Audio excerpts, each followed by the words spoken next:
អំណោយមហាគ្រួសារខ្មែរយ៉ាងសន្ធឹកសន្ធាប់តាមរយៈរដ្ឋបាលខេត្តដើម្បីឧបត្ថម្ភវរៈកងទ័ពសមរភូមិមុខនិងមណ្ឌលជនភៀសឹក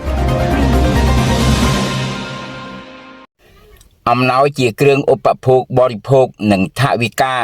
ដែលបានរួមចំណែកពីសប្បុរសជនយ៉ាងច្រើនកុះករមកពីគ្រប់មជ្ឈដ្ឋានក្នុងខេត្តតាកែវ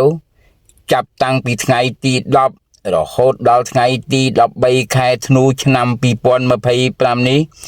ដោយមានការចូលរួមពីមន្ត្រីរាជការអាជ្ញាធរអាជីវករសិប្បកររោងចក្រសហគ្រាសព្រះសង្ឃឯកឧត្តម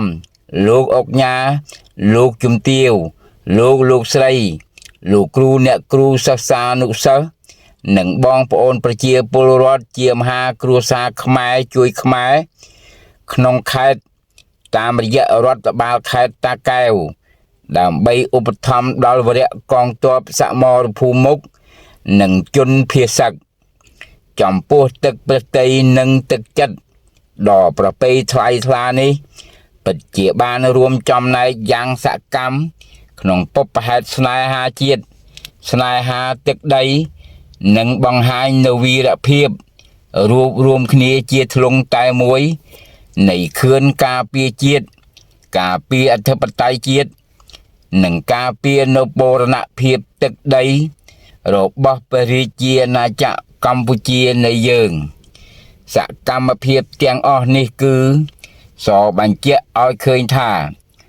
ប្រជាពលរដ្ឋខ្មែរគ្រប់រូបមិនចង់ឃើញនិងមិនចង់ជួបនៅសង្គ្រាមបាញ់ប្រហារបង្កវិនាសកម្មនិរាសព្រាត់ប្រាសបង្កឲ្យមានការខូចខាតនៅហេដ្ឋារចនាសម្ព័ន្ធស៊ីវិល